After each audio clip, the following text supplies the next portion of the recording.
Hey, it's Friday. We made it. Thanks for hanging out with me this week as we've wrapped up our Intentional Witness of Unity series. It's been so good. Just as a recap, I want you to hear really quickly the U, which is understanding your part in unity. The N, nurturing others in unity. The I, invite others to unity. The T, the tensions in unity.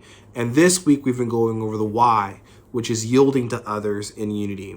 And I would say the premise that I've put in front of you is that unity is only made possible with humility. I've put that there because Jesus has shown us time and time again that it was his humility that made all of these things that we have, the gospel, the fulfillment of prophecies. It was his humility that made all of that possible, right? Like, think about it. I want you to, for just a second, think about Jesus as I say this statement. Now, when I say true humility, just think about Jesus. So true humility equals Jesus. True humility equals Jesus, okay? So true humility, aka Jesus, yields any rights for the sake of serving others. True humility, Jesus, yields any rights for the sake of serving others.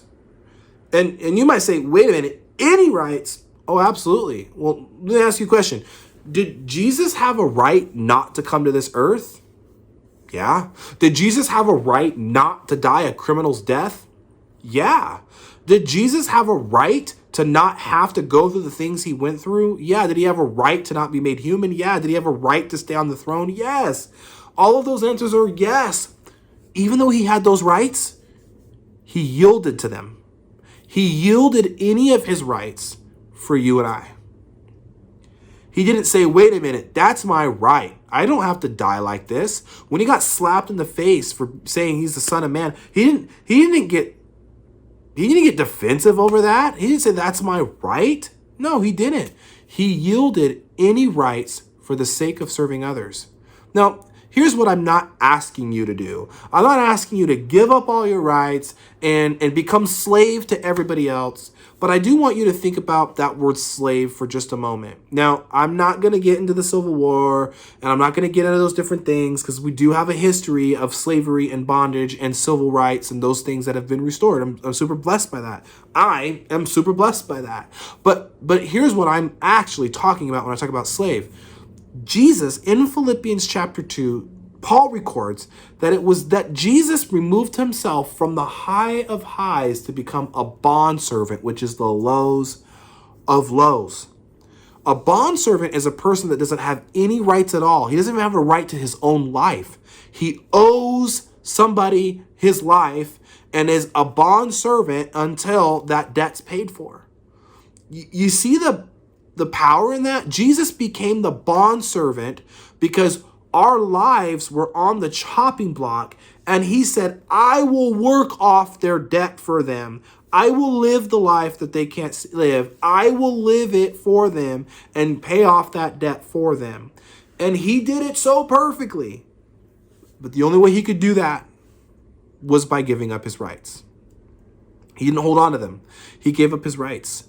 And so, again, here's what I'm not asking you to do. I'm not asking you to become a slave to people where you give up your rights and you don't do what God's called you to do. In fact, what I am asking you to do is to give up any right that you think that you have, especially if it gets in the way of you being a slave to Christ. Because the only way that I can live a life for Christ is if I'm willing to yoke to Christ. The only way I can live a life for Christ is if I'm willing to see him as my Lord. And the only way I can see him as my Lord is if I see myself as his servant, if I see myself as his slave. And so I'm willing to yield my rights for the sake of serving others because that's what God's called me to do. To love the Lord my God with all my heart. To love my neighbor as I love myself. And so if I can be honest with you, I know that the only right that I have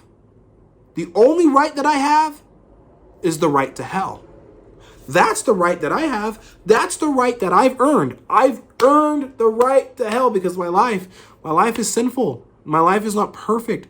My life has missed the mark. If I have a right to anything, it's hell. I don't have a right to heaven. I don't have a right to his mercy. I don't have a right to his love and his grace. I don't have a right to this body of Christ or this church. I don't have a right to it. But it is by his grace and by the love that he gives outside of my merit that I do have those things. And so if I have any right, it's the right to hell. Any privileges that I enjoy outside of my rights are from God's undeserved favor. So with that, I know that I can give up the rights that I have, the way that Jesus did. I can give that up for the sakes of others. I pray that you see that truth in your life as well, that you can see that there are rights that you have, rights that you've been afforded, but there are rights that you didn't earn. There are rights that have been given to you by grace. And so how do you be graceful with those for the sake of others? How do you set those aside for the sake of serving other people? The world will know that you belong to Jesus by how you love one another. But the world will know that God sent Jesus by how we are unified as one. I pray that you intentionally this week think about ways that you can be unified with the body of Christ. Choose to work and love and do life with other people in the body of Christ who are different than you so that you can accomplish things you've never accomplished before for God's glory.